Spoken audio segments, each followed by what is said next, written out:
하나님의 돌보심이라는 제하에서 오늘 말씀을 함께 묵상하고 우리들의 삶에 어떻게 적용할 것인가 생각해 보도록 하겠습니다. 사무엘은 참 특별한 그런 삶을 살게 되죠.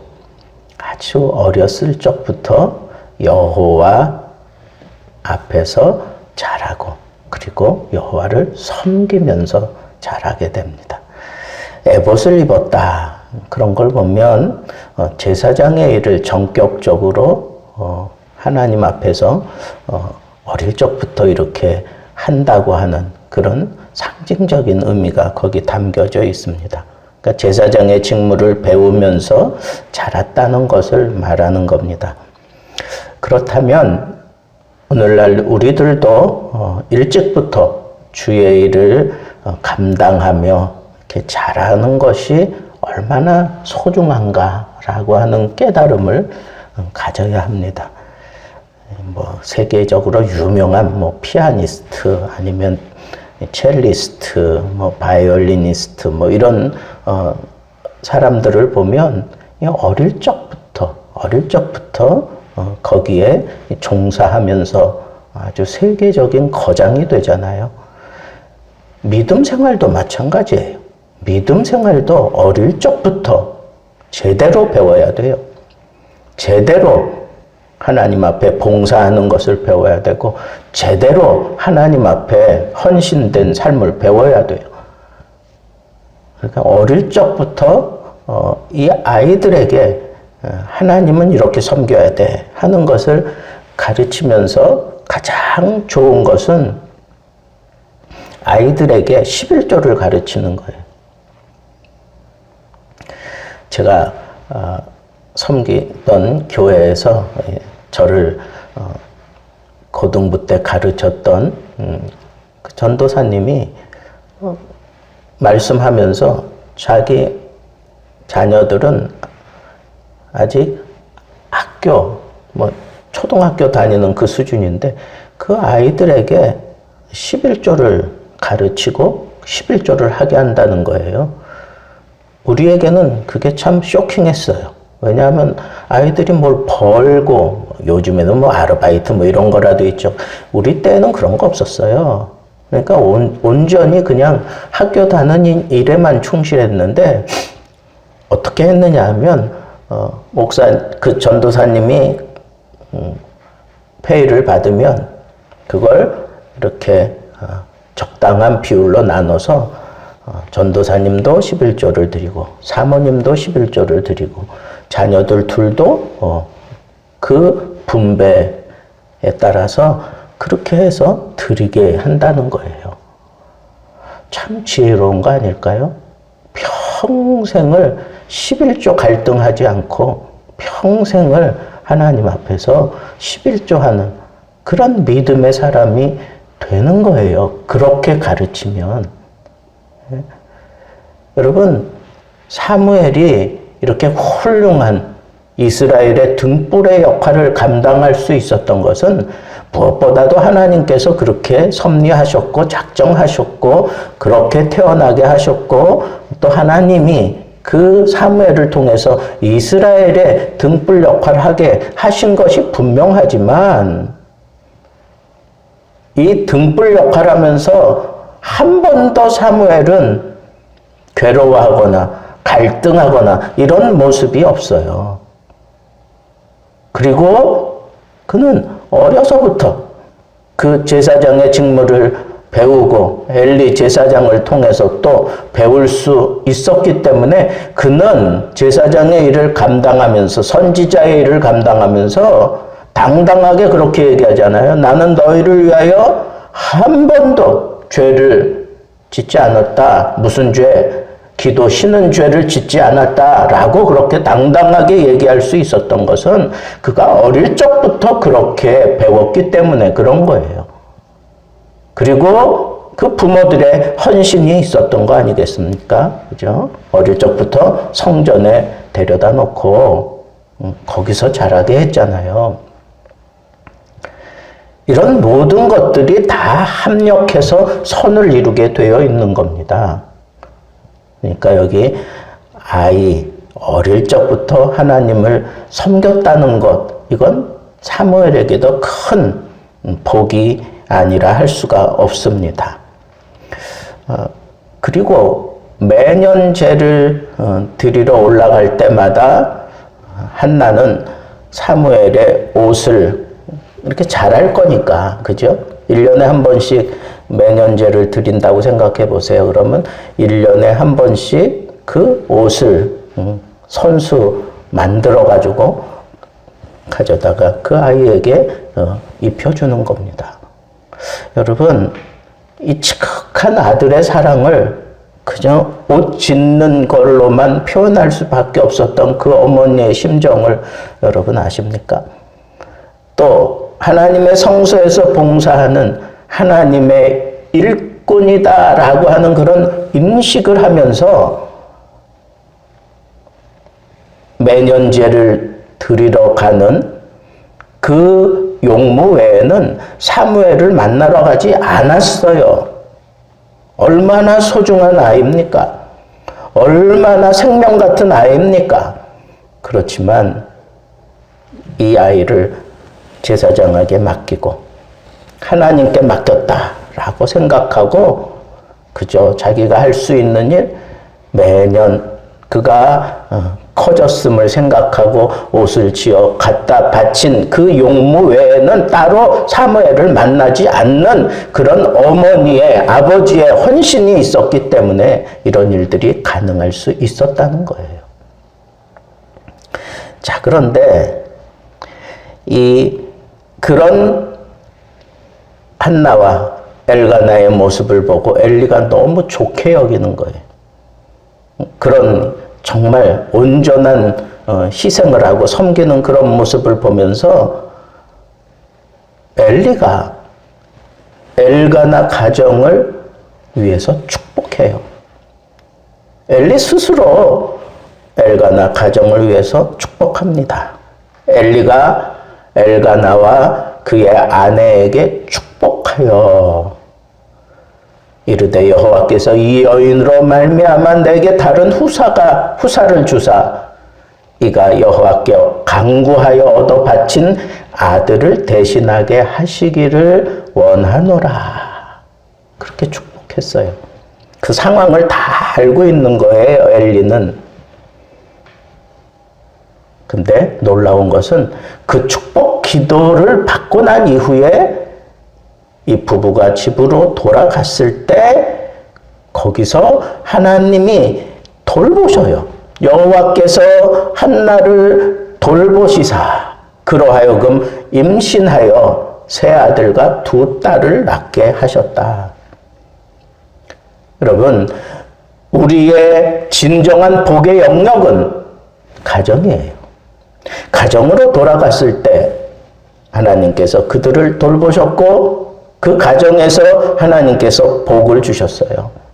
이걸 역으로 생각하면 내가 복받는 자리는 가정이다. 내가 복받는 가정을 만들어야겠다. 이런 생각을 갖는 것이 지혜롭다는 거예요. 여러분, 뭐 안 된다고 여기저기 이 기도원 저 기도원 이 사람 저 사람 이 부흥사 저 부흥사 쫓아다닌다고 내 영적인 갈증은 해결될지 몰라도 진정한 복은 가정에서 하나님께서 돌보시는 복을 주셨다고 하는 이 사실을 우리는 잊지 말아야 합니다.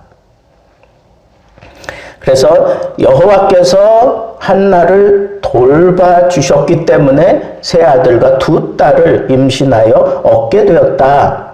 이렇게 성경은 얘기하고 있는데 이 돌본다라고 하는 그런 히브리 원어는 파카드라고 하는 그런 단어인데 이건 방문한다 그런 뜻이에요. 근데 그것도 그냥 어쩌다가 그냥 우연히 그 집에 들른 게 아니라 계획을 가지고 방문한다는 거예요.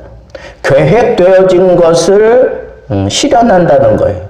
그러니까 하나님의 그 돌보심은 계획되어져 있었던 거다 이거예요. 이 단어를 통해서 바라볼 때 뭐가 하나님이 사무엘의 뒤를 이어 세 아들과 세 딸을 한나에게 주시기로 하나님은 계획하셨고, 그 계획하신 것을 실현하기 위해서 하나님께서 돌보셨다는 거예요. 방문하셨다는 거예요. 여러분, 하나님께서는 한나에게 많은 자녀를 주시기로 이미 작정하셨어요. 언제인지는 모르지만 아마도 한나가 사무엘을 하나님께 바친, 이미 그때부터, 아니 그 이전부터 하나님은 다 알고 계셨으니까 그렇게 작정하셨던 것 같아요. 근데 그 작정하심이 때가 된 게 언제냐? 때가 된 게 언제냐?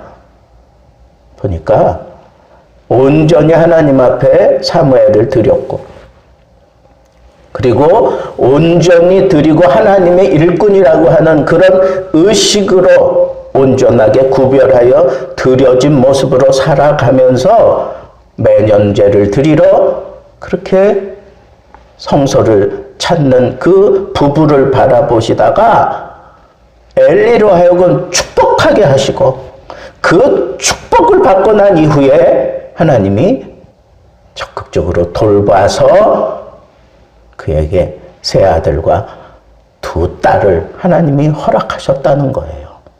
이 모든 것들이 이렇게 하나님의 이 톱니바퀴, 하나님이 주관해 가시는 그 흐름, 그 시간의 흐름, 역사의 흐름, 그 톱니바퀴 속에서 딱딱 맞아 떨어져 가게 만드시는데, 여기서 여러분 중요한 것은 하나님의 때는 이렇게 하나님의 제사장을 통해서 축복하심으로 인해서 이 가정에 이루어졌다고 하는 이 사실을 놓치지 말라는 거예요. 성소에서 이루어졌다는 거예요. 하나님의 때와 완성을 성소에서 엘가나와 한나는 만나게 되었다고 하는 이 사실을 여러분 놓치지 마시기를 바랍니다. 그런데 여러분 보세요. 여기 세 아들과 두 딸을 주었다라고 하는 이 사실 너무 풍성하게 주신 거 아니에요? 하나를 드리고 다섯을 받는다? 이거 샘나지 않습니까? 예? 그런데 여러분, 이건 어쩌면 한나의 믿음의 고백이에요. 한나가 기도하면서 예언적으로 그렇게 기도했잖아요. 전에 임신하지 못하던 자는 7을 낳았고 많은 자녀를 둔 자는 쇠약하였도다. 이미 예언적인 기도를 한나는 드렸습니다. 그 기도에 대한 하나님의 응답하심이다 라고 하는 이 사실을 우리가 생각할 때, 여러분, 우리가 기도할 때 정말 하나님의 영이 임해서 예언적인 기도가 나올 때, 그때 기대가 생기고, 그리고 하나님은 그 기도에 반드시 응답하시는 것을 우리는 우리의 기도 생활을 통해서 반드시 만나봐야 되는 그런 놀라운 그런 희망이고, 그리고 또 누릴 수 있어야 하는 겁니다. 여러분, 믿음으로 기도하고 하나님이 예언적인 그런 기도로 우리 입에서 터져 나오게 하시면 그 믿음은 반드시 이루어진다고 하는 그런 확신을 가지고 우리가 살아갈 수 있게 만드는 게 이게 하나님의 돌보심이에요. 그런데 표현이 재밌습니다. 이 여인으로 말미암아 내게 다른 후사를 주사 이가 여호와께 간구하여 얻어 바친 아들을 대신하게 하시기를 원하노라. 그렇게 축복했어요. 엘가나에게 축복했어요. 엘가나의 가정을 축복했어요. 그런데 그 축복의 통로가 누구라는 거예요? 이 여인으로 말미암아. 이 여인으로 말미암아.